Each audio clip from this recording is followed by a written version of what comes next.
3 దఫాలుగా గోపీనాథ్ గారు ప్రజల్లో ఉన్నారు. అప్పుడు మీరు ఏం అబ్జర్వ్ చేశారు? అప్పటికి ఇప్పటికి ఉన్న తేడా ఏం కనిపిస్తుంది? అంటే మీరిప్పుడు డోర్ టు డోర్ క్యాంపెయిన్ చేస్తున్నారు, ప్రజల్లో తిరుగుతున్నారు. అంటే ఏమనిపిస్తుంది? 3 సార్లు గెలవటం అంటే మాటలు కాదు. ఎంత కష్టపడి ఎంత దాకా వచ్చారనేది అర్థమవుతుంది.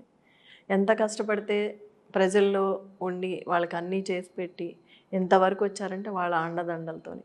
ఈయన ఎంత అండగా ఉన్నారో వాళ్ళు కూడా గోపీనాథ్ గారికి అదే అండగా పనిచేశారు. మీకు టికెట్ అనౌన్స్ చేసిన తర్వాత ప్రజల్లోకి వెళ్ళాలి అనుకున్నప్పుడు, మీన్స్ ఈ కాన్స్టిట్యున్సీలోకి వెళ్ళాలనుకున్నప్పుడు అంటే ఏం ఆలోచించి ఒక అడుగు వేశారనుకోవచ్చు?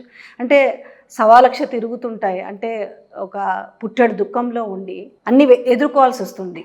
ఈ నేపథ్యంలో ఫస్ట్ అడుగేసిన రోజు ఏమనిపించింది మీకు? బాధ ఉంటుంది మనసులో, లేకుండా ఉండదు. కానీ ఆ బాధని అధిగమించి బయటకు వచ్చానంటే నా భర్త ఆశయం కోసం అడుగు వేశాను. నా భర్త ఏదైతే చేయాలనుకున్నారో అవన్నీ నిలబెట్టాలి. నా భర్త పేరు నిలబడాలి అక్కడ.